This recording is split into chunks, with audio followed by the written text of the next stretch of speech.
From Pacifica, this is Democracy Now! I've always headed towards music somehow or other. I think I was born to learn whatever I have to learn through music. The legendary blues, folk, and gospel singer Odetta. She died this month at the age of 77. We'll speak with singer, scholar, and activist Dr. Bernice Johnson-Reagan. Then we honor another cultural legend, the Nobel Prize-winning British playwright Harold Pinter. He died last week at the age of 78.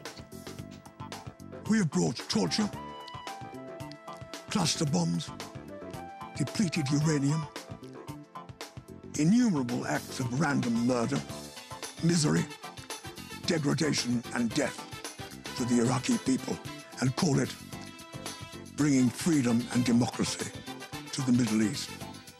We'll play parts of Harold Pinter's 2005 Nobel Prize acceptance speech. All that and more coming up. Welcome to Democracy Now!, democracynow.org, the War and Peace Report. I'm Amy Goodman. The death toll in Gaza has reached at least 375 as Israel's attack on Gaza has entered its fourth day. More than 1,600 Palestinians have been wounded, and hospitals are running out of medicines and other products needed to treat them. On Monday, Israeli Defense Minister Ehud Barak said Israel is in a, quote, war to the bitter end against Hamas and its kind. Israel's rejected calls for a ceasefire, and Israeli troops and tanks continue to mass on the border of Gaza, preparing for a possible ground invasion. Israel's declared the area around the Gaza border a closed military zone, ordering out journalists. Earlier today, Israeli warplanes dropped at least 16 bombs on 5 government buildings in Gaza, destroying them and starting several fires. An Israeli airstrike in northern Gaza killed 2 Palestinian sisters, aged 4 and 11. The girls were killed when they left their house to dump the family's garbage. On Monday, an Israeli airstrike destroyed a home in the Jabalia refugee camp, killing 5 sisters. The 5 girls were between 4 and 17 years old. In another incident, 8 Palestinian students, ages 18 to 20, were killed while waiting for a UN bus to take them home. The United Nations said at least 64 Palestinian civilians have died since Saturday.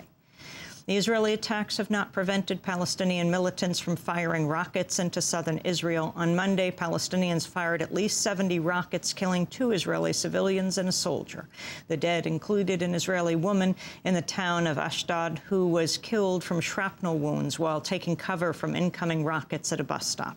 The Israeli death toll since Saturday now stands at 4. This is Israeli President Shimon Peres. The situation is simple. Some of the Gazian people are saying, why doesn't Israel respect the ceasefire? One may think that Israel started a fire. It didn't start a fire. It's not a symmetric fire. If the people in Gaza want to live in peace, if the people in Gaza want to enjoy free passages, there is a simple thing they have and can do: stop shooting. At the United Nations, UN Secretary General Ban Ki-moon harshly criticized both Israel and Hamas. He condemned what he called Israel's excessive use of force in Gaza. Both Israel and Hamas must halt their acts of violence and take all necessary measures to avoid civilian casualties. A ceasefire must be declared immediately. They must also curb their inflammatory rhetoric. Only then can dialogue start. The Free Gaza movement said one of its boats, the Dignity, was rammed by Israeli gunboats today in international waters. Activists with the Free Gaza movement are attempting to sail to Gaza with over 3 tons of medical supplies requested by Palestinian doctors. Passengers include former Congress member Cynthia McKinney.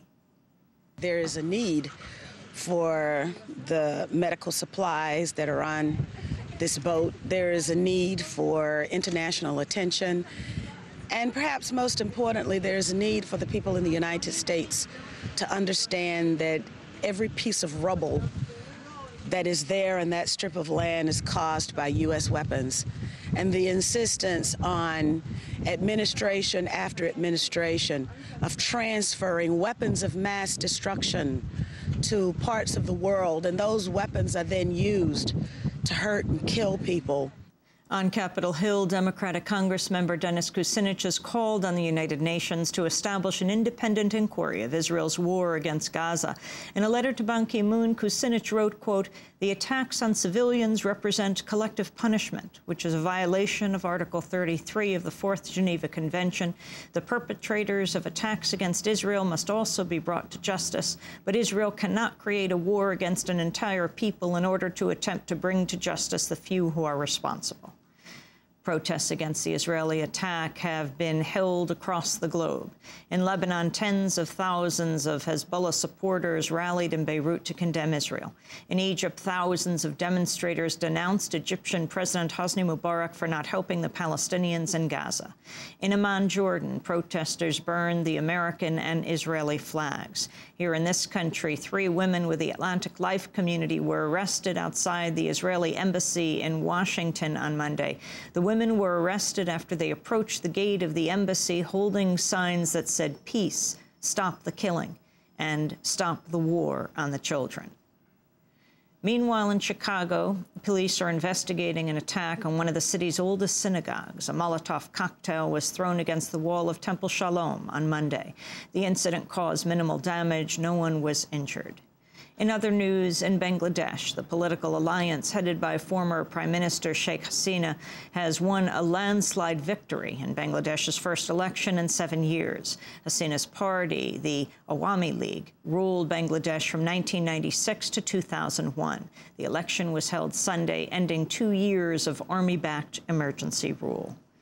In news from Africa, UN officials report the Ugandan-based Lord's Resistance Army has massacred 189 people and kidnapped at least 20 children over 3 days in northeastern Congo. The New York Times reports the rebels killed scores of people who'd sought refuge at a Catholic church on the day after Christmas. The Lord's Resistance Army is headed by Joseph Kony, who was indicted in 2005 by the International Criminal Court on 33 counts of crimes against humanity and war crimes.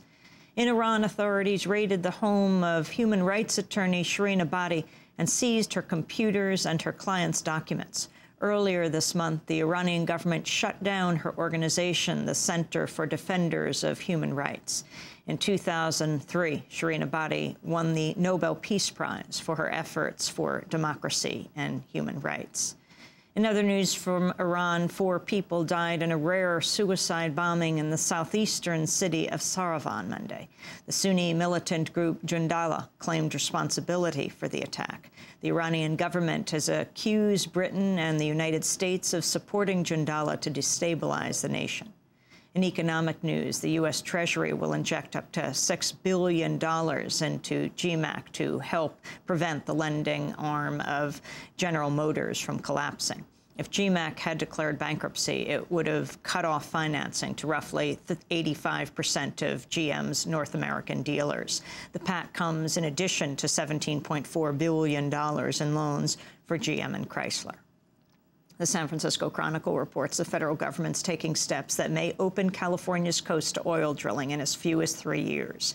The Interior Department has moved to open some or all federal waters for exploration as early as 2010. Rigs could go up in 2012. This could result in the construction of dozens of platforms off the coasts of Sonoma, Mendocino, and Humboldt. The bans that protected both of the nation's coasts beginning in 1981 ended this year when Congress let the moratorium lapse. The Wall Street Journal reports a federal judge has denied class action status to thousands of hurricane victims who were exposed to dangerous levels of formaldehyde gas while living in mobile trailers provided by the federal government after Hurricanes Katrina and Rita. Researchers have found toxic levels in the trailers of between 4 to 11 times higher than those in average U.S. homes. The top medical officer in the Washington State Department of Corrections has resigned, saying that the use of staff members to prepare for an execution is unethical. Dr. Mark Stern said the American Medical Association and Society of Correctional Physicians oppose physician involvement in executions, and they oppose physicians supervising anybody who's involved in executions. The state of Washington had been set to execute Darrell Ray Stenson this month, but the execution has been postponed. And the jazz trumpeter Freddie Hubbard has died at the age of 70.